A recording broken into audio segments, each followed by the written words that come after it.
E aí, tudo bem, Vinícius Cardoso? Do Mundo dos Bancos para mais um vídeo. Vinícius, me diz uma coisa, fala.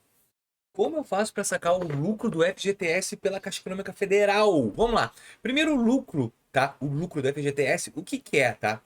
É todo ano, até 31 de dezembro do ano anterior, nesse caso 31 de dezembro de 2025, o saldo que tu tinha na tua conta, tu tem direito a receber esse lucro. E qual é o valor, Vinícius? O lucro agora está o índice 0,018. Significa que ele vai te pagar 1,8% do que tu tinha. Ah, eu tinha 10 mil, tu vai ganhar 187. Ah, eu tinha 1.000, tu vai ganhar 10 mil, 18,70. Ah, eu tinha 100 reais, 1,87. É isso que é o lucro do FGTS. Então é uma rentabilidade que o governo te dá em cima do retorno que ele teve sobre o teu FGTS. É mais ou menos sobre isso.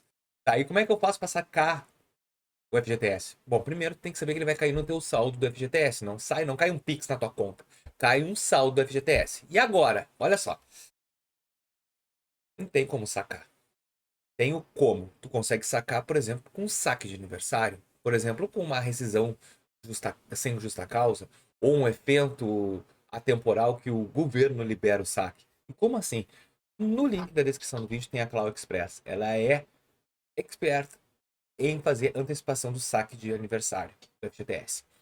Tu sabes que tu tem uma tabela de 100 até 500 reais que tu pode sacar por ano. Então, todo ano no teu aniversário, tu pode sacar 500 reais. Se tu tiver saldo disponível para isso, e depende também da variante do teu salário. Em cima desse saldo, tu consegue antecipar com a Clau até 5 anos. Então, pode entrar o lucro do FGTS sem problema algum. E aí, quem é que paga, Vinícius? Quem vai pagar é o teu saldo de FGTS com a Clau.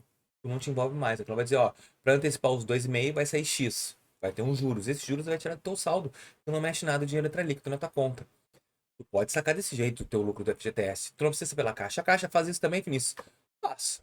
Também faz. Só que aí pelo aplicativo. Com a Cloud tu consegue conversar com atendimento humano. Eu acho mais fácil tu falar com um atendente humano do que tu ficar indo para um lado, indo para o outro, sem saber o que fazer. Bom, e sacar pela Caixa também é só desse jeito. Lucro cai na conta FGTS e para sacar, tu sabe a polêmica que é. Gostou do vídeo? Deixa o teu like, inscreva no canal e até o próximo. Valeu!